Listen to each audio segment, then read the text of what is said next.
আমি ৰাজনীতি মাত্ৰ নিৰ্বাচনৰ কাৰণে নকৰোঁ। বেলেগ দল হ'ব পাৰে, তেওঁলোকে ৰাজনীতি কৰে নিৰ্বাচনৰ বাবে, কিন্তু কংগ্ৰেছ দল যদি ৰাজনীতি কৰে, আমি শান্তিৰ কাৰণে ৰাজনীতি কৰোঁ, সমন্বয়ৰ কাৰণে ৰাজনীতি কৰোঁ। আৰু এয়া হ'ল আমাৰ ইতিহাস। আৰু মানুহে গম পাই গৈছে কি যেতিয়া যেতিয়া কংগ্ৰেছ থাকে তেতিয়াহে আমি শান্তিত থাকোঁ।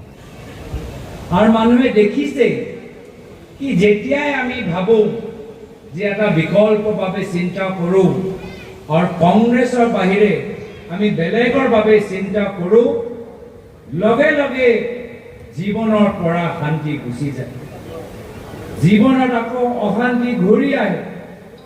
দোকানত যাওঁতে অলপ ভয় লাগে, দোকান খোলোতে ভয় লাগে, আৰু কিমান আমাৰ সমস্যা বাঢ়ি যায়। আৰু এয়া হ'ল বৰ্তমানৰ স্থিতি।